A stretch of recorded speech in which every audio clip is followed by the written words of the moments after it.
بسم اللہ الرحمن الرحیم۔ میرے پیارے مسلمان بھائیوں، آج میں آپ کو یہ بتانے والا ہوں کہ امیر معاویہ رضی اللہ تعالی عنہ پوری امت کے کیا لگتے ہیں۔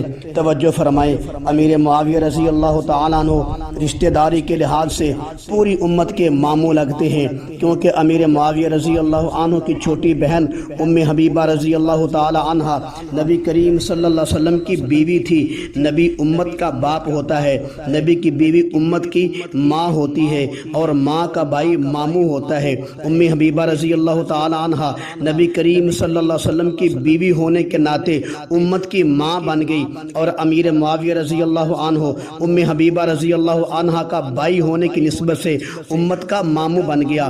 قربان امیر معاویہ کی شان پر کہ باپ کی نسبت سے ام حبیبہ ان کی بہن لگتی ہے، اور نبی کی نسبت سے ام حبیبہ رضی اللہ تعالی عنہ حضرت امیر معاویہ کی ماں لگتی ہے۔ میں کہتا ہوں کان کھول کے سن لو، تو پھر میں کہنا چاہتا ہوں جس کو اپنے ماموں کے کردار پہ شک ہے، حقیقت میں اس کو اپنی ماں کے کردار پر شک ہے۔ تو ماں کے کردار پر شک وہی کرتا ہے جو حلالی نہیں ہوتا، اور جو حلالی ہوتا ہے وہ ماموں کا بھی احترام کرتا ہے اور اپنی ماں کا بھی احترام کرتا ہے۔ پھر ماموں ایسا جو پوری امت کا ماموں ہو، تو ایسی ماں کا احترام کرنا ہر مسلمان پر فرض ہے، اور انکار کرنے والوں پر قرض ہے۔